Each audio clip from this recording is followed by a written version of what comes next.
Well, I've been ringing the bell for ages in Christchurch, since I was a child of 14. It's a typical thing that people who ring bells start as children and they never stop doing it. You know, they get addicted to it. You know, ringing bells, some people say it's a hobby, but some other people say it's not. It's a sickness, it's an illness. You know, we infect people with this illness and they cannot leave us, you know.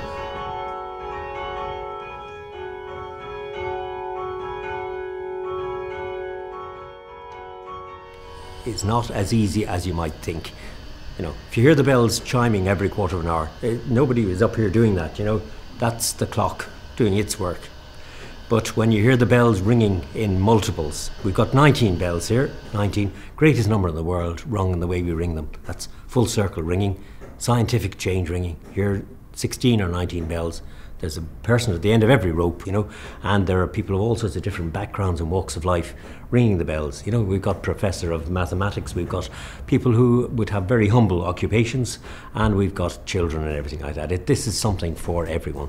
You know, really a place for everyone, a place at the end of a rope for everyone up here if they learn how to do it. But learning how to do it, you have to get over the first obstacle, which is you can get killed ringing bells. It can pull you up to the ceiling. If you're pulled up by the rope, it means you have to let go. There's no alternative. So you don't wrap the rope around your hand.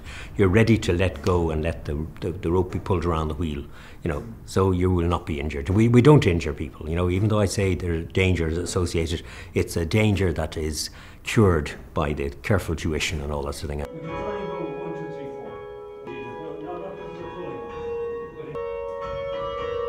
Ringing of the bells is sort of full of pleasure, full of joy, full of happiness, you know, a little bit of grumpiness the odd time.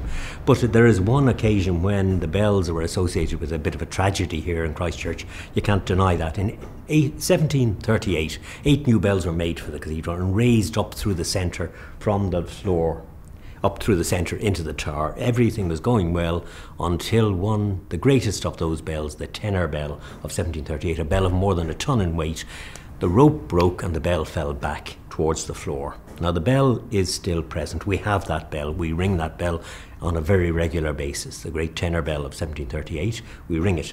But it fell on top of the man who was raising the bell. It fell on his legs. He couldn't get out of the way fast enough. And 3 days later, he had died. You know, he was dead 3 days later. The local paper told about the whole story. You know, it was a tragedy.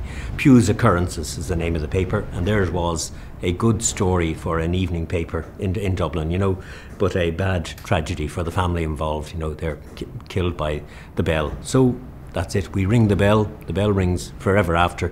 You could say it is a memorial to that man, but I don't think he would appreciate it really. You know, I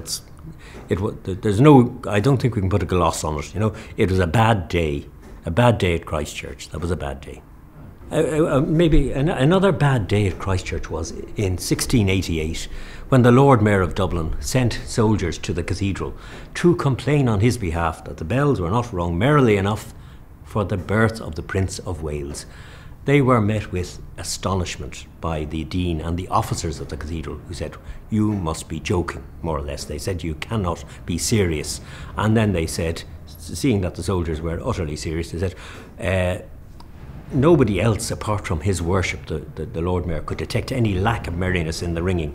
You know, so this is absurd. But the Lord Mayor had them arrested. He had the officers arrested. They didn't get away by saying that it wasn't their fault, it was the ringers' fault. The officers were arrested and put in the stocks. Now, being put in the stocks, you might think, well, that's a sort of a very, you know, it's not much of a punishment. But I understand if you're put in the stocks and left there for a few days, you lose circulation in your legs. You know, you don't feel the better of it. It's not a good thing to have done to you. So they were punished. It is the only known instance of somebody being punished because somebody else didn't like how the bells sounded. I'm glad they've discontinued that idea, because, you know, that we might have been taken out once a year at least and put in the stocks if that had continued, you know. And so we've got a defensive tower here, you know. The spiral stairs goes in a defensive way. We could fight off attackers. The windows are tiny to shoot arrows out if we had arrows or guns or anything like that, you know, so nobody can get us, you know. We're ringing the bells here. We are doing our best, you know.